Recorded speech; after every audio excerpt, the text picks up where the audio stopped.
အားလုံးပဲမင်္ဂလာပါကျွန်တော်ကတော့တာလတ်ပါကျွန်တော်ဒီတစ်ခါ Adobe Premiere Pro ထဲမှာကျွန်တော်တို့စာတန်းထိုးတဲ့နေရာမှာ handwriting လို့ခေါ်တဲ့လက်ရေးပုံစံမျိုး effect ဖြစ်အောင်လို့ animation keyframe အနေနဲ့ဘယ်လိုလုပ်သွားရဲဆိုတာကိုပြသတော့မှာပဲဖြစ်ပါတယ်ဒါကအရန်မခက်ဖဲနဲ့ကျွန်တော်တို့လွယ်လွယ်ကူကူနဲ့လုပ်လို့ရတဲ့ effect မျိုးပဲဖြစ်တယ်ပုံမှန်ဆိုရင်တော့ကျွန်တော်တို့ after effect မှာလုပ်တာကပိုပြီးတော့ smooth ဖြစ်တယ်ပိုပြီးတော့လည်းကောင်းတယ်ဒါပေမဲ့ကျွန်တော်တို့ after effect မသုံးတတ်တဲ့သူတွေ Premiere Pro ထဲမှာ handwriting effect ကိုဘယ်လိုလုပ်လဲဆိုတာသိချင်တယ်ဆိုရင်တော့ကျွန်တော်တို့တစ်ချက်လောက်ကြည့်လိုက်ကြအောင်ပါ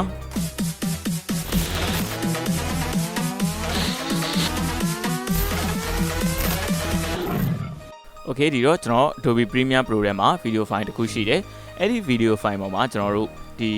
handwriting ပေါ့နော်လက်ရေးပုံစံမျိုးရေးပြီးတော့စာတန်းထိုးတဲ့ပုံစံကိုပြသသွားမှာဖြစ်တယ်အဲ့တော့ကျွန်တော်တို့အရင်ဆုံး file နဲ့ကနေ new တွေကိုဝင်မယ်ပြီးတော့လို့ရှိရင်ကျွန်တော်တို့ legacy title တွေခေါ်လိုက်ပါ okay ကျွန်တော်တို့ legacy title မှာကျွန်တော်ရိုက်မယ်ခေါင်းစဉ်စာသားတစ်ခုကိုကျွန်တော်ရိုက်ထည့်လိုက်မယ်တော့ဇေ font အနေနဲ့ကျွန်တော်တို့မသုံးမလဲဆိုတော့ Sigo script ကိုသုံးထားတယ်ဘာလို့လဲဆိုတော့အဓိကလက်ရေးပုံစံမျိုးဖြစ်တဲ့ font ကိုသုံးတာတော့ပို့ပြီးတော့အဆင်ပြေတယ်အဲ့ဆိုလက်ရေးပုံစံဖြစ်တော့မှပဲကျွန်တော်တို့ဒီ animation လုပ်တဲ့အချိန်မှာ keyframe တွေပေးတဲ့အချိန်မှာဒါကတကယ်လက်ရေးလေးလို့ဖြစ်နေမှာပါပြီးသွားပြီဆိုရင်ကျွန်တော်တို့ site ကိုနည်းနည်းကြည့်လိုက်မယ်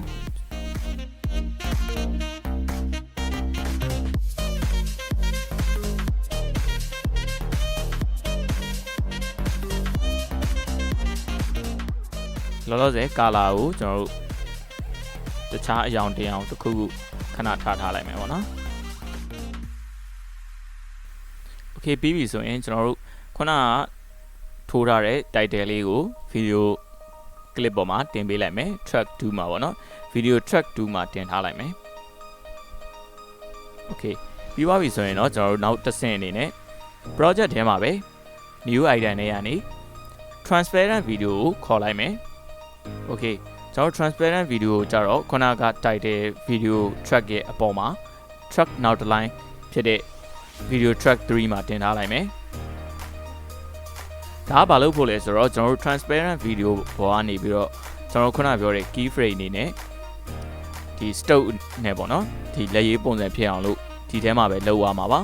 Okay ပြီးပြီဆိုရင်ကျွန်တော်တို့ transparent video ရဲ့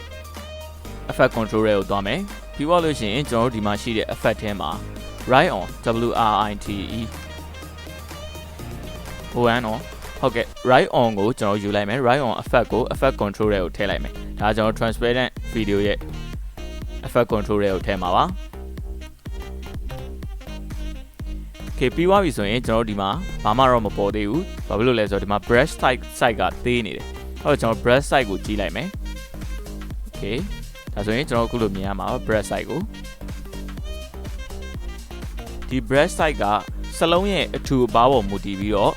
အကြီးသေးလုပ်ပေးရမှာပါဘာဖြစ်လို့လဲဆိုတော့ကျွန်တော်စလုံးအထူပါပေါ်မူတည်ပြီးတော့စလုံးကိုပြည့်အောင်လို့ဒီ brush stroke က light အုပ်ရမှာဖြစ်တယ်အဲ့တော့ကျွန်တော်တို့ဒီ window လေးကိုစွန်းချဲလိုက်မယ်ပြီးသွားပြီဆိုရင်ကျွန်တော်တို့ဒီ brush stroke ကိုဒီဘက်ကိုနည်းနည်းရွှေ့လိုက်မယ်ပေါ်နည်းနည်းတင်မယ်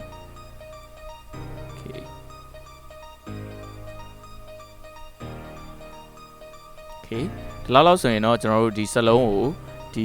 brush side ကအုပ်လို့ရလောက်တဲ့အနေအထားဖြစ်ပြီအဲ့ဒါပြီးသွားရင်တော့ကျွန်တော်တို့ဒီအောက်မှာရှိတဲ့ထဲမှာ stroke length ရှိတယ် stroke ရဲ့ length ကတော့ဒီ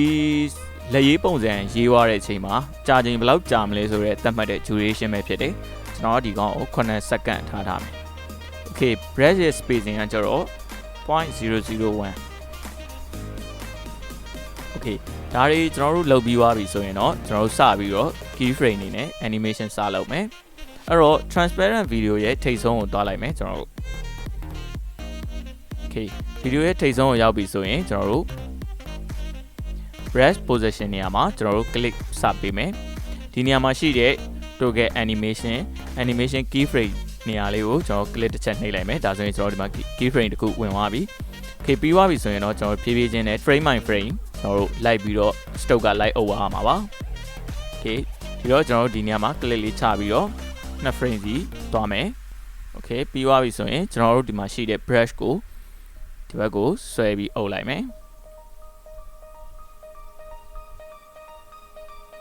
okay ကျွန်တော်နောက်ထပ်2 frame သွားမယ်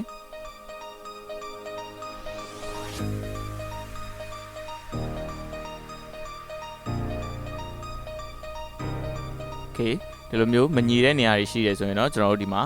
နည်းနည်းလေး adjustment လိုက်လုပ်လို့ရတယ်ညှိပေးလို့ရတယ်ဒီမှာရှိတဲ့ point လေးတွေကိုဆွဲပြီးတော့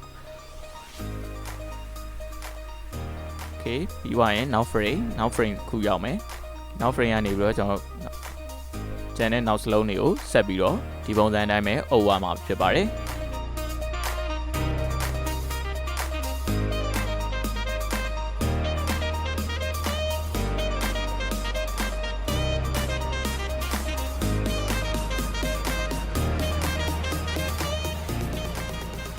ခေထားဆိုကျွန်တော်တို့အားလုံးကို stroke တွေအုပ်လို့ပြီးပါပြီ key frame တွေလည်းချပြီးပါပြီအဲဆိုရင်ကျွန်တော်တို့ window လေးကိုပြန်ပြီးတော့သေးလိုက်မယ်ကျွန်တော်ဒီမှာ stroke အုပ်ထားတာကိုမြင်ရမှာပါပြီးပါပြီဆိုရင်ကျွန်တော်တို့ဘာထပ်လုပ်ဖို့လိုလဲဆိုတော့အခုဒီမှာတော့ကျွန်တော်တို့ stroke တော့အုပ်ပြီးပါပြီ brush နဲ့လိုက်ပြီးတော့လက်ရေးပုံစံပုတ်ပြီးပါပြီပေါ့နော်ပြီးပါပြီဆိုရင်ကျွန်တော်တို့ effect ထဲကနေပြီးတော့track make TRACK track make key okay ကျွန်တော် track make key ကိုကျတော့ဘယ်မှာထည့်ရမလဲဆိုတော့အောက်မှာရှိတဲ့ title တွေကိုထည့်ပေးရမှာခုနကကျွန်တော်တို့ brush stroke ကတော့เนาะလောက်သွားတဲ့ right on ပေါ့နော် right on effect ကတော့ကျွန်တော်တို့ transparent video ထဲမှာထည့်ထားတယ် okay နောက်တစ်ခါ track make key ကိုတော့အောက်က title video တွေကို title file တွေကိုထည့်ပေးရမှာ okay အဲ့တော့ကျွန်တော်တို့ title တွေကိုထည့်လိုက်မယ်ပြီးသွားရင်ကျွန်တော်တို့ဒီမှာရှိတဲ့ effect control တွေကိုသွားမယ် effect control တွေရောက်ပြီဆိုရင်ကျွန်တော် make လုပ်ရတော့မယ် make လုပ်မှာဘယ်ကောင်လဲဆိုတော့ကျွန်တော်တို့ရှေ့မှာ right on effect လုပ်ထားခဲ့တဲ့ transparent video ကိုလုပ်ရမှာအဲ့တော့ဒီ track make key တွေကနေကျွန်တော်တို့ကြည့်မယ်ဆိုရင် make ထဲမှာ video track line တွေအများကြီးကိုတွေ့ရမှာပါဒါပေမဲ့ဒီထဲမှာကျွန်တော်တို့ရွေးရမှာက transparent video ရှိတဲ့ video track ကိုရွေးရမှာအဲ့တော့ transparent video ရှိတာက video 3 track 3မှာရှိတယ်အဲ့တော့ကျွန်တော်တို့ video 3 track 3ကိုရွေးလိုက်မယ် okay အဲ့ဒါဆိုကျွန်တော်တို့ play ကြည့်အောင်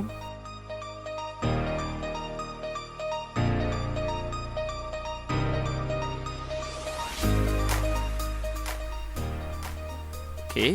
ဒီမှာပြီးရင်ကျွန်တော်တို့ color လေးနည်းနည်းပြန်ချိန်လိုက်မယ်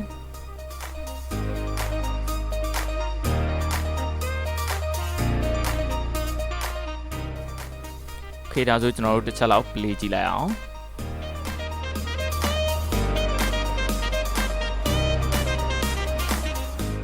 ခေဒါဆိုရင်တော့ကျွန်တော်တို့ဒီ travel log တွေ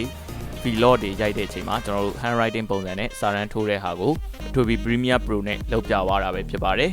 အားလုံးပဲအဆင်ပြေကြလိမ့်မယ်လို့မျှော်လင့်ပါတယ်နောက်ထပ် tutorial အသစ်တွေစောင့်ကြည့်နိုင်ဖို့ကျွန်တော် channel လေးကိုလည်း like and subscribe လုပ်ပေးခဲ့ပါဦးခင်ဗျာအားလုံးကိုအထူးပဲကျေးဇူးတင်ရှိပါတယ်